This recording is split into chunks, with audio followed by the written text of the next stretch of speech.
Welcome back to another episode of the Rear Wing Report. Wake up from that siesta, put down some paella. We're visiting La Sagrada Familia, and we are in Spain this week for another Grand Prix. We're going to be talking our recap of in the Indy 500 trip, as well as the FIA's technical directive for the front wing flexing. And finally, we're going to do predictions along with some trivia.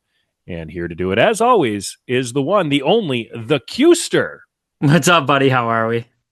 I'm doing well. Doing better than my golf game. Hey, we did well today. We did do well. And we didn't cheat. Nope. No cheating. So I guess which is good. Yeah. I guess we weren't trying. You heard that saying, if you ain't cheating, you ain't trying. Yeah. Call me Scott McLaughlin. Oh, no, not Scott McLaughlin. Joseph Newgarden. Hey, you're okay. Allegedly. Yeah. There we go. Allegedly. Yeah. What we got going on here, buddy? Like my background? No, not your background. Well, yeah, our background's a little messed up. I'm in the process of moving some things and moving myself, so things are a little bit different than they usually are here. But we'll get back to our regular scheduled background later on in the future. So I think I look better with this camera. New camera for me, but you look a lot different. You look a lot younger. Thank you. Yeah, you get out and you golf once and you feel good, but also felt really good at the Indy 500. Overall, what was your highlight of your trip to the Indy this year? Oh man! Now that you're a seasoned veteran, I don't know, man. Just hanging out with the boys, honestly. Yeah, it was good. That's what I care about. Race was good. There's some interesting things happened throughout the race too. So yeah, it was good. I mean, I enjoyed it. Having a yellow flag on the formation lap, which is pretty crazy. So yeah, I don't know. It was good. It was a good race. My highlight, hanging out with the boys, though. Just wish that Buzzsaw could sit with us. Well, you got to sit with Kip. Yeah, true. Night Rider. Shout out to Kip, who's now a listener. So thank you, Kip. Yeah, it was interesting. Like, let's just jump into it. You did at one point say these people don't even know I'm a professional podcaster. I think nobody around us knew. That was my highlight. I love that. I was laughing so hard when you said that. And he said it tongue in cheek. Everybody, it wasn't self-aggrandizing, but it was really interesting to see the Indy 500, and then normally it's supposed to kick off at 12:45 is the green flag, but that didn't quite happen because there was some light, very, very light rain in the area. And so we sat there for 45 minutes or so. And when he says light rain, we mean light rain. We sat there for like an additional 45 minutes or so. And it was literally like you would get hit by a drop of rain like every 10 seconds. It was barely raining. But yeah, I mean, we kicked things off. It was crazy. I don't know, I would describe it as like a bonkers race. We had 14 different leaders throughout the race. Takuma Sato led the race with 51 laps. He had the highest laps led. But yeah, he ended up losing out his chances. And we just saw crazy things. We saw, Scott McLaughlin crash during the warm-up lap, and Kyle Larson's third crash, Right. and Hunter Ray, we saw a lot of things go down. But one of the interesting things that I saw was the pit road. I wish we sat on that side, just on turn one, just for this race, just this year, because of all the things that happened in the pits. Yeah. Yeah, it's a integral part of the race. It's always chaotic, right? And we saw a fire. Yeah, Alexander Rossi's car. Yeah, you saw an accident. Robert Schwartzman, previously of F1, support staff, he hit a couple of his pit stop or his pit crew, and then we had a couple people stall out in the pits as well. Yeah. I think that's everything that major that happened in the pits. Scott Dixon, he had mechanical issues. crash in the yeah, it was just wild, dude. It was crazy, but it was a good time. Like obviously, you never want to see the drivers crash or anything, but you were on your toes like pretty much the entire race, where it was like, oh man, I don't even know how many yellow flags we had by the time we got to like lap 30. It was just like absurd at a certain point where it was like, oh my gosh, are we ever gonna get through all these laps here? But yeah, it was fun. Like it was a lot of fun. You took Alex Palou to win the race, so props to you. Your prediction did hit there. So Pato, next year, I just if I go 3 years in a row of betting on Pato Award, maybe I will eventually cash in. How many yellow flags do you think we had total? I want to say like 17. Oh, 17? That's a lot. I don't know. Yeah, that is a lot. It is a. I'm The gonna go number like is a lot. 8, That's better guess. It's 10. 10. Okay. Yeah, because they do count the last yellow that happened in the final corner. Well, the crash happened Yeah. right in front of us while Polo was going in a corner 4. But yeah, we ran 45 out of the 200 laps under yellow. Yeah, what other big takeaways did you have from the race? Like anything that struck you as very similar to F1? Anything that was wildly different? Um. Now that you're a professional podcaster. Yeah. I mean, I don't know. It was different. I mean, it was definitely more interesting than watching Monaco last weekend. So, and they have that going for them. They had 7 million viewers throughout Yeah. the race. Yeah, and then I think they said there was like 300,000 people actually there for the race. You could quote me if I'm wrong. That's all alleged. That's my own research there. But it just showed like how cool of an event it is, and like that's the thing about F1, and we kind of talked about it when we talked about like Miami earlier in the year and everything. Like a lot of these things are like spectacles, right? And I think IndyCar does a great job of doing that with at least with Indy 500. Mm-hmm. Oh yeah, they do a great job. Those Black Hawk helicopters. Oh, that was so If you cool. if you haven't seen it, go check it out. Just Google like Indy 500 helicopter warm up lap. It felt like we could reach out and throw a sandwich to the people piloting the helicopters. What kind of sandwich? Probably like a roast beef sandwich, maybe from Walmart. But that was awesome. I can't wait for next year. What will it be? It'll be 2026. It'll be the 250th like anniversary of 1776, right around there, like July 4th, 1776. So they'll do something massive. Maybe they'll let Yeah. us fly the helicopters next year. That'd be sick. But yeah, it was very cool. I don't think that any race quite does the spectacle like the Indy 500 does, at least in terms of like what happens on the track and just the pure adrenaline with everything. Like Vegas a couple of years ago when F1 started there definitely had a spectacle element to it, much to Max Verstappen's chagrin. What did you just say? Max Verstappen what? Chagrin. Have you not heard that word? No. I need to add that to my vocabulary, apparently. Yeah. Okay. Well, a couple things for you. So if you want distress, okay, or embarrassment, I guess maybe I didn't use it. Yeah. Well, to feel distressed or humiliated. Oh, okay. I think he was distressed, right? Yeah. But 350,000 people. You don't forget the snake pit attendees Oh, yeah. True. at the Indy 500. Just blowing and- flames out of it. Yeah.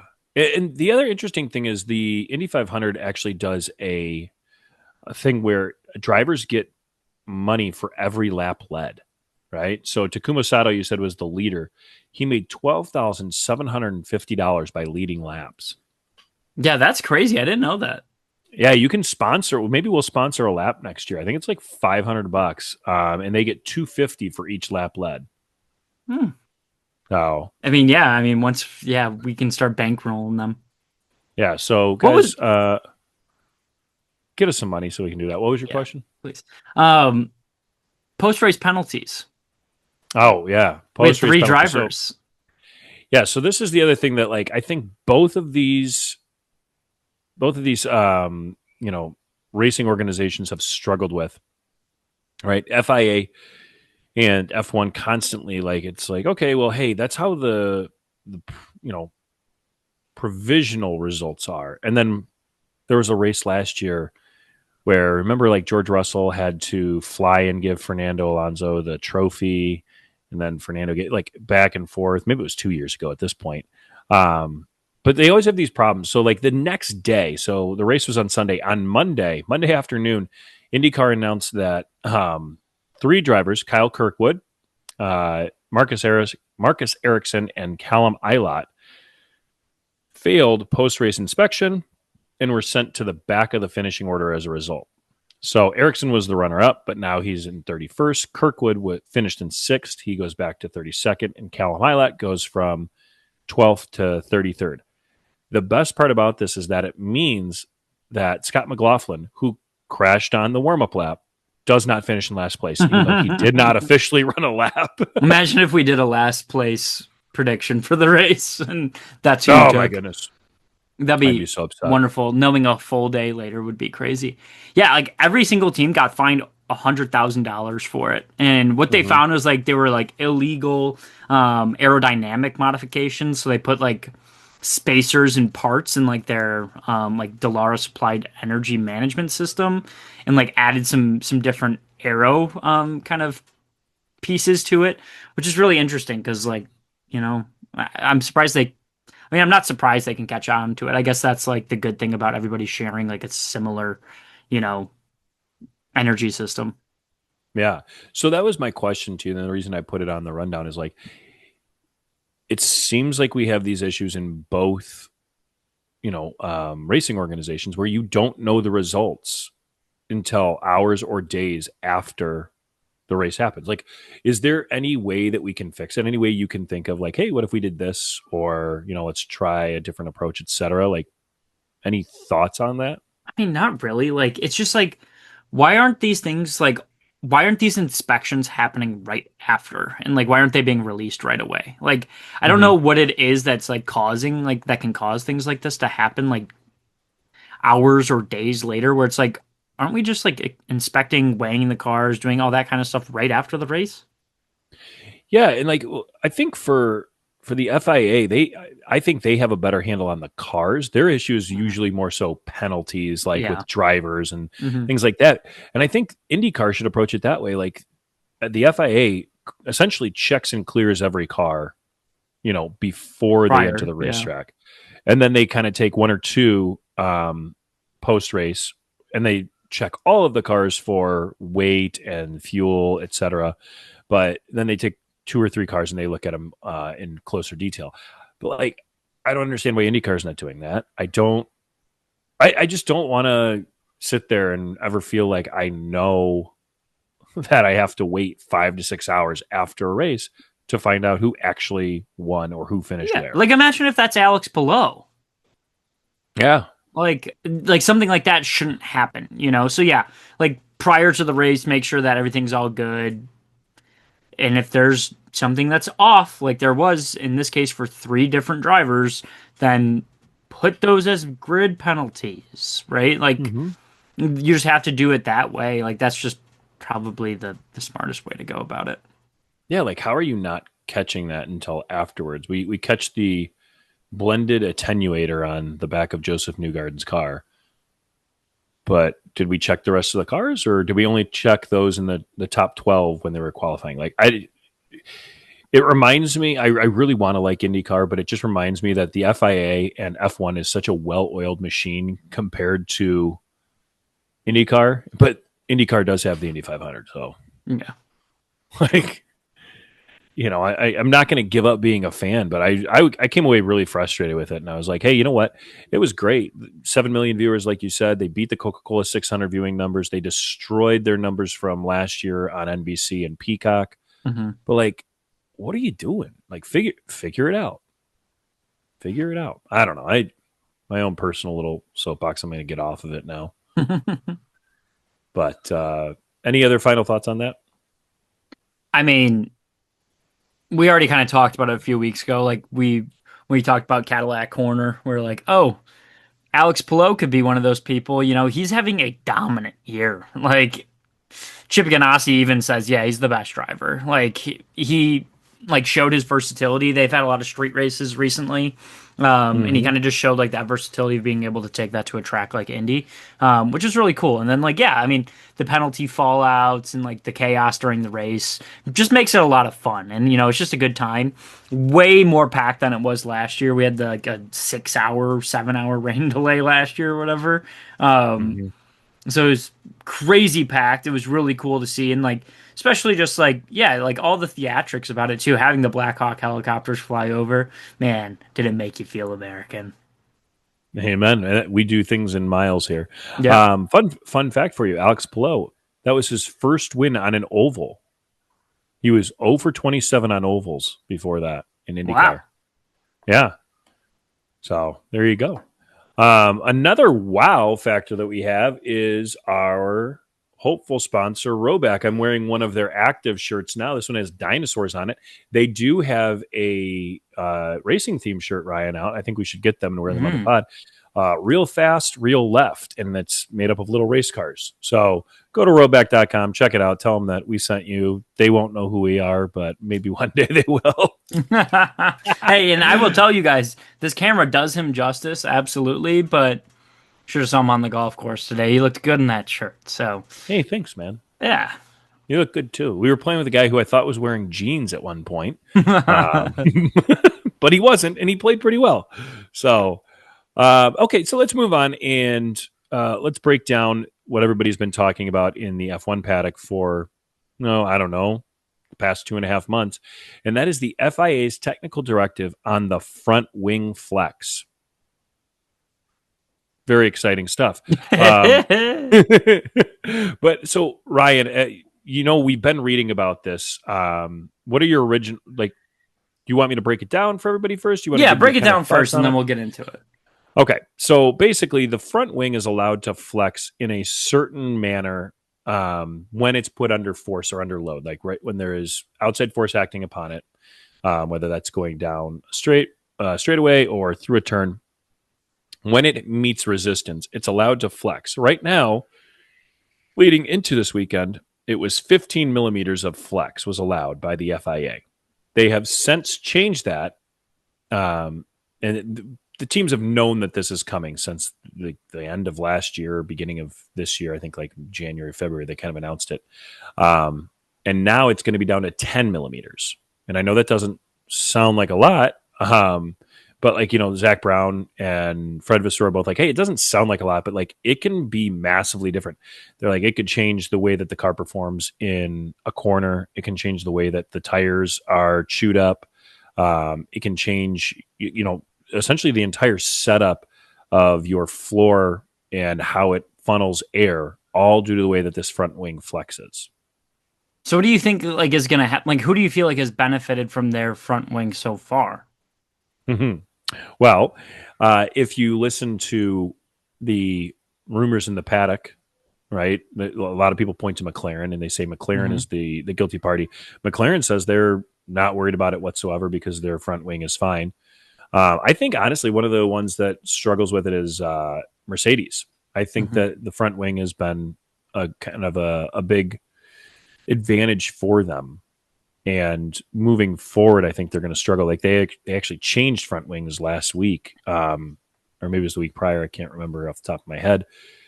Uh, and they went back to an older front wing because they didn't like the way that it was performing. Um, Hmm. so I don't know. Do you think that this is going to have a massive effect? I don't know. And like I was gonna ask you, like overall, like what do you think about like a technical directive like this in the middle of the season? Like, is that something that should be happening like as we go along? Oh, that's a great question. I don't like.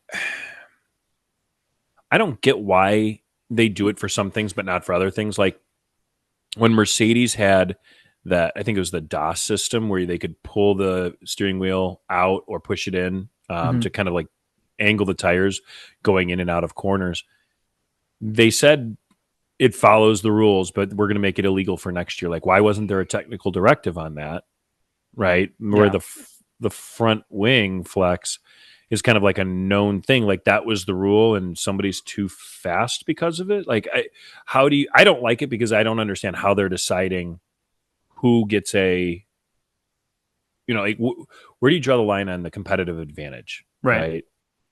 So I don't like it at all. Yeah. No, I'm with you. Like, I get it from the sense that it's like, okay, we're gonna keep everybody underneath like the same like playing grounds, at least, like from the same like advantages. But like that's what the engineering is for, right? Like if you're gonna like keep rolling out like technical directives and like things like that, then why not tell them from the start and be like, hey, this is what it has to be. Like we're not gonna update the regulations, do anything like that. So like I don't know, I just have a hard like time kind of grasping why they do it in the first place. But it'll be interesting. Like something like this, of course, like from a fan's perspective, like it's fun. Like, yeah, if it does really shake things up this weekend, it'll be a blast. Like we'll enjoy it. Because we're gonna be watching something a little bit different, like with some teams that might sneak up or might sneak down. So it kind of throws that element into it. Yeah, but like, why wait until race 9? Yeah, no, exactly. Like Like, it seems pointless. Like yeah, I wonder if that's again, like you said, I agreed with everything you said. It's interesting. It's another reason to watch. It'll be fun to see who kind of benefits, who suffers from it. yeah, But it just kind of smacks as like a, hey, we're kind of massaging this for entertainment factor instead of what we actually want this to be, which is the premier racing competition in the world. yeah. I just then I start to get a little bit iffy on it, Hmm. and I don't like the way that I feel with that. It's probably the way you feel when we do trivia. Yeah, which we do have coming Just up here in a minute. icky. Yeah. It's a So bummer. yeah, it is a bummer. It's the highlight of my day, but then we go into predictions, and that's the low light of my day. But I think that the last thing that maybe we should talk about here on the front wing is, um, it is only race 9, so it's a good circuit. Like Spain is a good circuit to kind of see how this will affect cars because you got a mix of Mhm. high speed and low speed corners. So teams are going to have a good bit of data on that, and then we have a break. So maybe it has an effect over the next 4 or 5 races, but I think Yeah, that a lot of teams are going to be able to get some good data out of it as well, and then be able to make the adjustment off of the data that they receive. So yeah. I'm not too. I don't think it's going to shake things up, like wildly. I don't think we're all of a sudden going to see like Ferrari up at the top of the constructors championship. Right. That'd be No. really wild though. Yeah. Why don't let's take a break here again, listener. Insert your own ad, or if you want, I can start reading out fake ads. But we're going to come back, and when we come back, we are going to be doing some trivia on Spain. Welcome back, ladies and gentlemen. Call me Regis Philbin because we're doing some high stakes trivia. That's right. It is time for Ryan to enter the hot seat, put the lights down, and the pressure up. Ryan, are you ready? Let's do this. I'm going in All right. confident. Okay, I love this. Ryan McHugh, what is the full name of the racetrack that we will be racing at this weekend? Now, to clarify, I'm not looking for a sponsor name, like anything like that. It's just, what is the name of the racetrack? Circuit de Barcelona-Catalunya. Good. I knew you'd nail that one. Well done. Proud of you. Okay. Number 2. How many turns are there on the circuit? 16. Close. 14. Okay. I believe there used to be, because they took out the chicane. So I think you had at least 15 before, Ah, dang it. Okay. depending on how you want to do that. Okay. Next up. When was the first Grand Prix held at the Circuit de Barcelona-Catalunya? Ooh.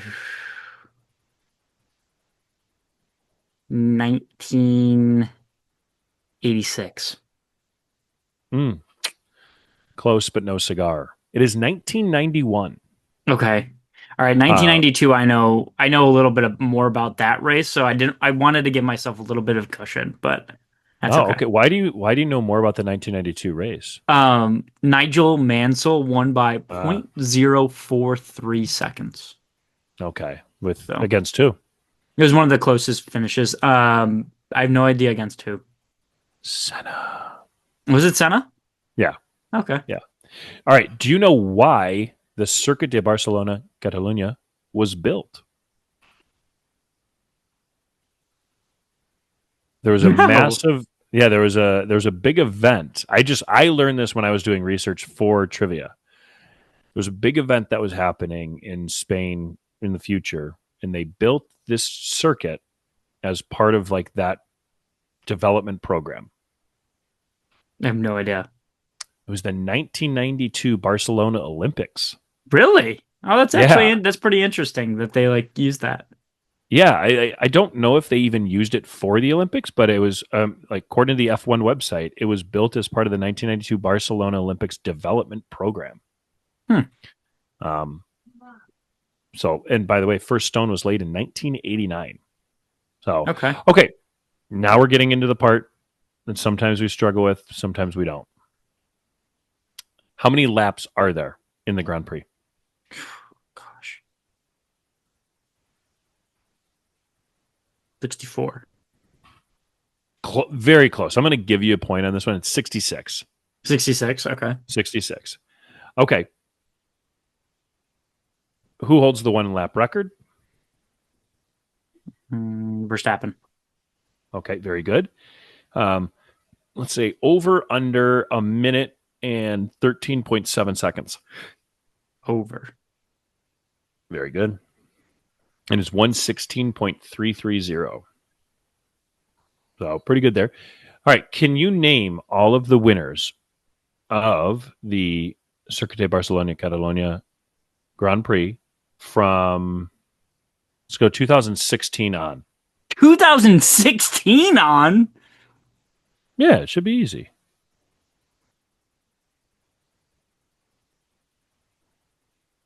Like I got to 2020, make them. 2024 Max Verstappen, 2023 Max Verstappen, 2022 Max Verstappen, Okay. 2021 Lewis Hamilton, Okay. 2020 Lewis Hamilton, Okay. 2019 Lewis Hamilton. Okay. Good. You got three left. I don't know what the last three are though. That's where I lost my confidence. Are the rest of them Lewis Hamilton? They are not the rest of them are not Lewis Hamilton. No, Huh. you didn't even have to name each year. You could just say the drivers who won. Like you don't have to match up the year and the Okay, driver. Max, Lewis, Fernando. You were so close. You should have stopped at two. It's It Max was and just Lewis. Max and Lewis. You were crushing it. 2018, Lewis Hamilton. 2017, Lewis Hamilton. 2016, Max Verstappen. Oh, gotcha. Yeah, so they've won the last 9 Spanish Grand Prix between the two of them. That's crazy. Kind of wild. Okay. Kind of wild. Okay, last question. Maybe a two-parter, maybe not. I'm going to give you a little buffer here. Okay. hmm You don't have to nail it exactly, but there's 66 laps. How many miles long is the race? Let's say you're within, what do you think, 10, 15? How many miles is the race? Like our total? Yeah.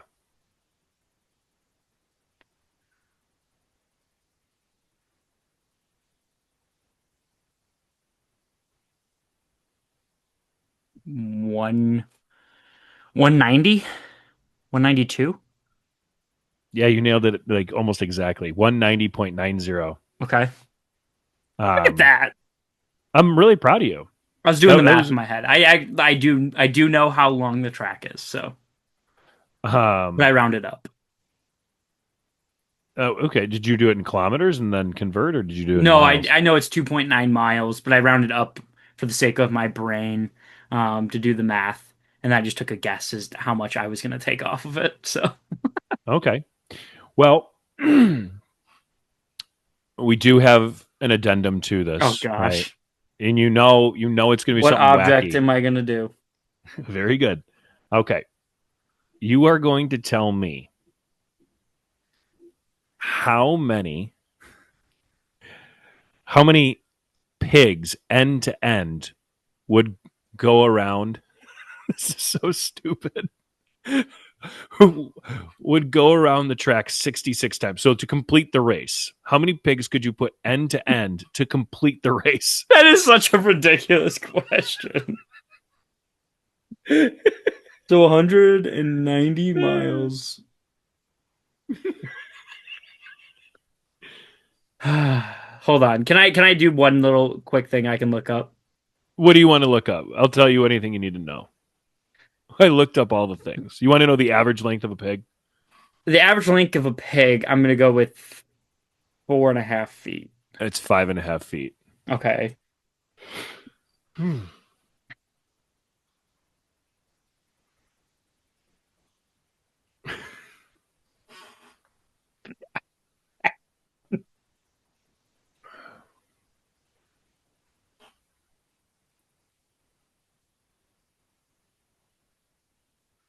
He's thinking, folks.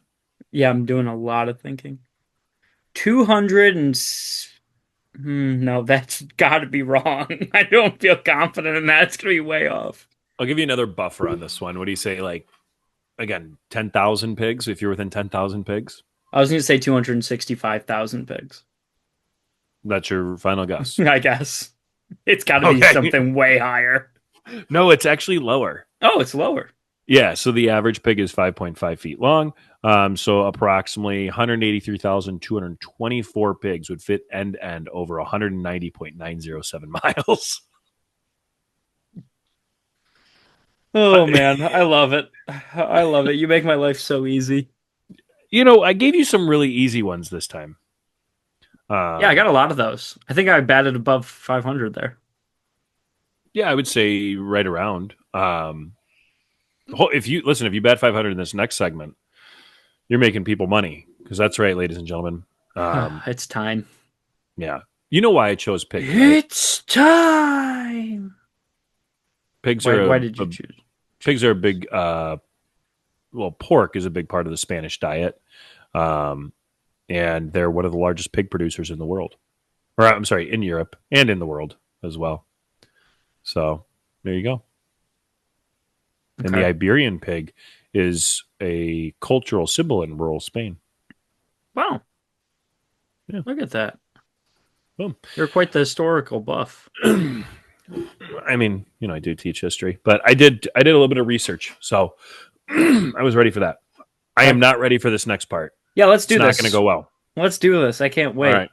Can you lead us through? Yeah, let's do it. Okay. So let's start with our predictions for quali. What do you got? Who do you think is going to end up on pole? Max Verstappen. Okay, I'm with you there.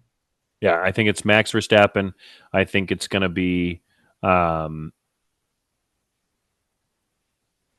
Piastri and Lando Norris.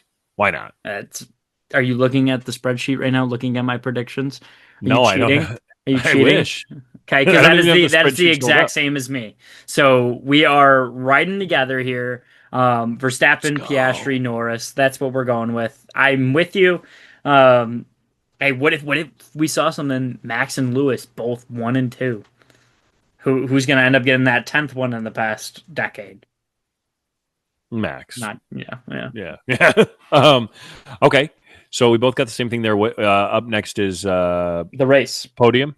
Mm-hmm. Okay. Who do you got for the podium? Max, Piastri, and Lando. I'm not changing it. Oh, okay. I'm gonna switch it up slightly. I'm gonna go Max. I think Piastri, and then I'm gonna go with Leclerc. Wow. Okay. Yeah. Any reason as to why? I'm just trying to feel positive about the Ferrari. I don't know.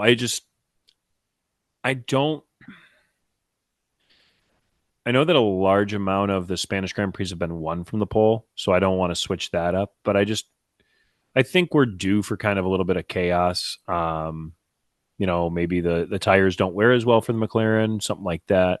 Fred Vasseur, he's got me thinking Ferrari's going to the moon. He said it's going to be the front wing technical directive. There'd be no problem for them. So I'm feeling very Can I confident. be honest with you? Yeah. I think they'll be P4 and P5. Oh, okay. Yeah. Okay. Is that your long shot? Yeah, I can make that my long shot bet then. You don't have to. Yeah, Just do no, it as a bonus one. let's do it as long shot bet. I'm going Verstappen, Piastri, Norris, Leclerc, Hamilton.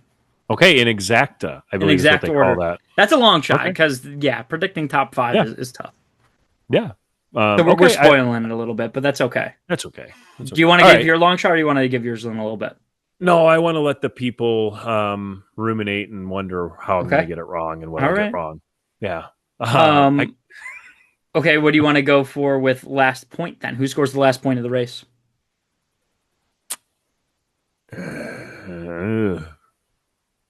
Carlos Sainz. No. Yes, Carlos Sainz. Okay. Yes. I feel All right, good I about like it. that. Let's see. I think he'll be. I think he'll be a little bit higher. I'm doing math in my head to see how I feel about this because my long shot bet. I don't know if that's going to work out then.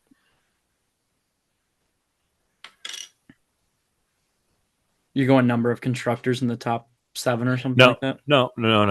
It's actually, it's probably not. Well, it is. We'll see if you allow me to make it a long shot. But that's who I have for last point. Who do you have for last point? I'm going Esteban Ocon.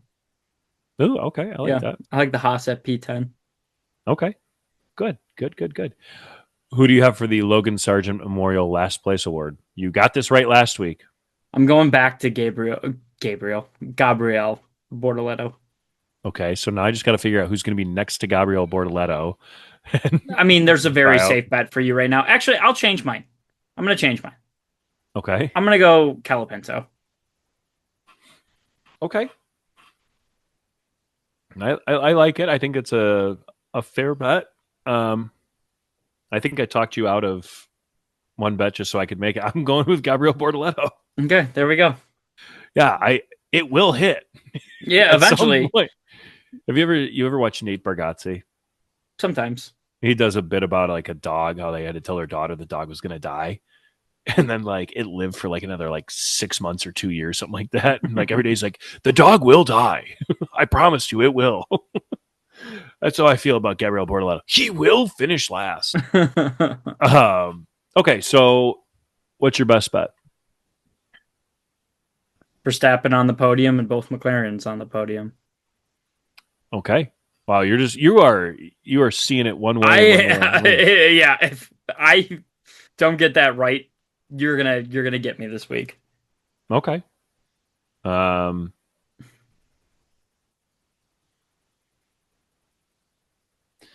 Okay. Yeah, this is gonna.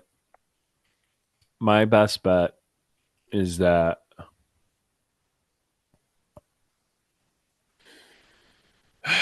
I don't even know. I don't even have a best bet. Pole winner wins the race. Like it's a very simple bet. Okay. It happens at like 80% of the time. So I couldn't. Everything I was doing, I was dialing up was like a long shot bet. I'm like, I need to tone this down. I gotta relax. Yeah. So and then you gave us your long shot bet. Can you just reiterate it one more time? Verstappen 1, Piastri 2, Lando 3, Charles 4th, Lewis 5. Okay, I like it. I like it. All right, here's my long shot bet. You can tell me if this is a long shot enough. Okay. Fernando Alonso will score points this weekend. Well, score at least a point. I'll give it to you. If you want me to do something else, I can do something else. No, I'll give it to you because I want it to happen and I want you to score a point. No, I don't want pity points. No. Okay, fine. I'm adjusting it. Add something to it. This is where I was doing the math, and I'm like, I don't know if this is going to work. This is going to be tough. Fernando Alonso scores a point, at least. Both Williams in the top 10. Okay. Because then it gets really tight. You assume both McLarens. You assume both of the Mercedes most of the time, although they were well off the pace last time. Both Ferraris, you're at 7. Max is 8. So then I have to get those 3. Like, I feel like that's, maybe there's a little chaos, but yeah. Yeah, so okay. That's where Yeah, I don't, but I think I did better this time. Instead of just kind of spraying everywhere, I kind of focused, not as laser focused as you. You did not deviate from your first prediction. I like that. Norris was on pole last year. Did he win? No, Verstappen won. Wow. Max Verstappen. I finally Do, get that do, now. do, do. Um, well, that I just heard some music there. It isn't the Cadillac Corner AI generated music that I sent you, but we are going into the Cadillac Corner very briefly. So come I on don't down know to the why Cadillac though. Corner. Bump, bump, psh. You don't know why what? I haven't heard news, so this might be new to me. Oh yeah, I'm just going to give you a little news to react to. Okay. Okay. Again, the fans like it when you react to things fresh off the cuff. So first, Alex Palou said he is no longer considering F1. It's no longer calling his name.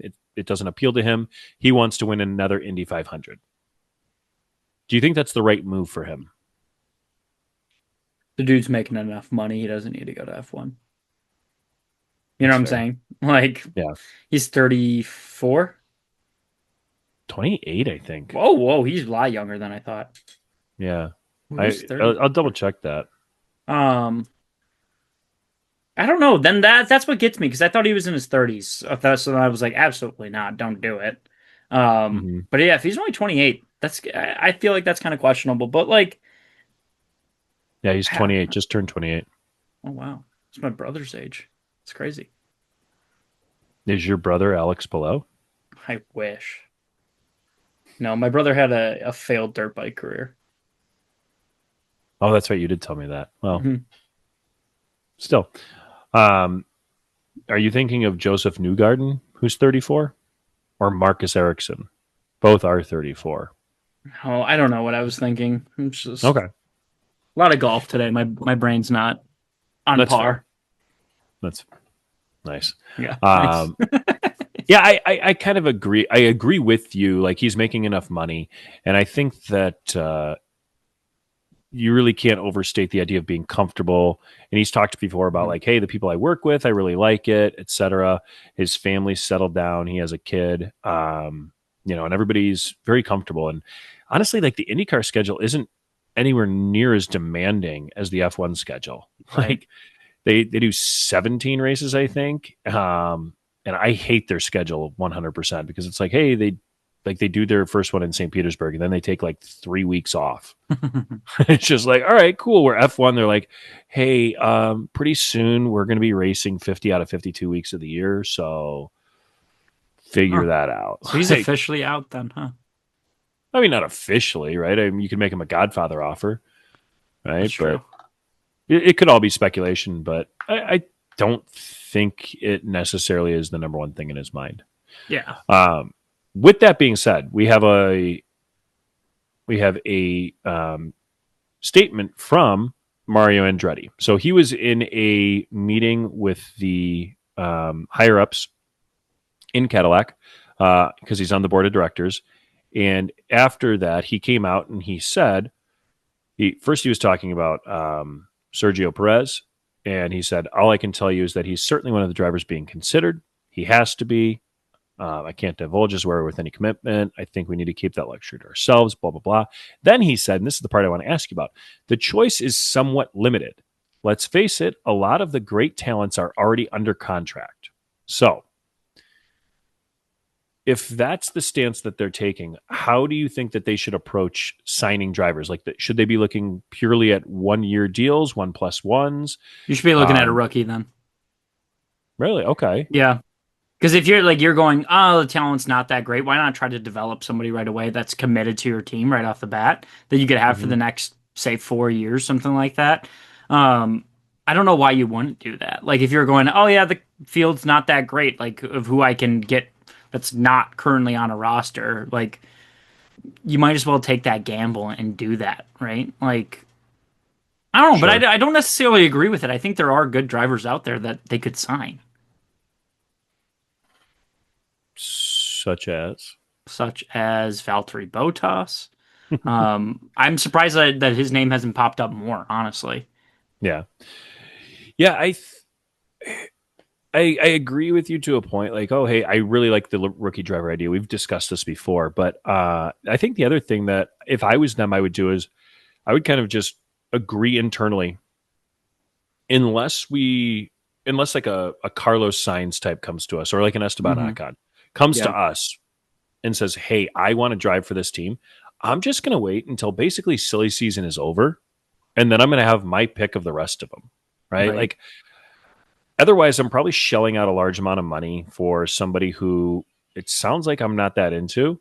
But like, if I can pick, let's say Liam Lawson gets demoted, right? Mhm. If I can pick him up, okay, hey, maybe I can resurrect his career right? Away from all of the pressure and expectations that comes with Max Verstappen and all of the emotional baggage and just difficulties that come with being demoted.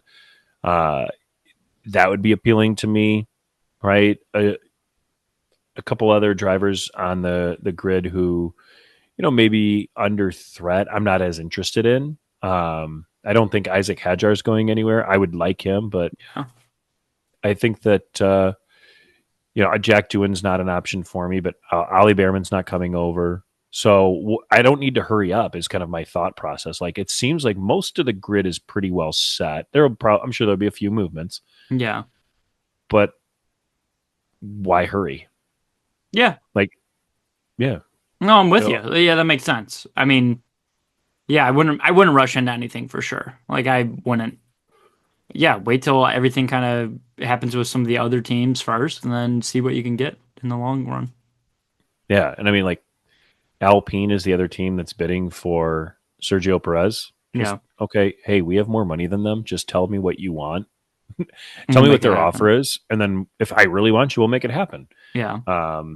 But yeah, I came across that and I was just like, oh, that's interesting. It's But kind of yeah, silly. yeah. So, all right. Very cool, Ryan. Any final thoughts for people before we go? Not too much. We do have a gap week after the Spanish Grand Prix. We will be in Canada on June 15th. So we do have a little bit of a gap. So we'll have some more episodes after we get through. We'll obviously have our recap episode coming up in the next couple of days once the race is finished. Just depends on when I get all set up in my computer and everything like that. Yeah, So making a big move, right? yeah, big move, moving for a couple of months and then coming back. So Yeah.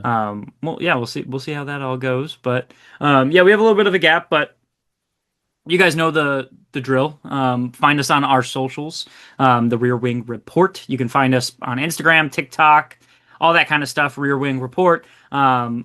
That's about what I got. Steve, you got anything for them? I have one more question for you. Uh huh. The race is, I believe, going to happen at 6 o'clock a.m. our time. On What are you Sunday. going to, yeah, on Sunday? So it might be 5 o'clock if you're moving far enough west. Is that a different time zone? Or do we not want to give that away No, to it's the the same. It's the listeners? same time zone. Okay, so 6 a.m. What are you going to be eating and or drinking while you watch the race, if you watch it live? Probably a breakfast burrito. Oh, Yeah. homemade Yeah, or homemade. Yeah.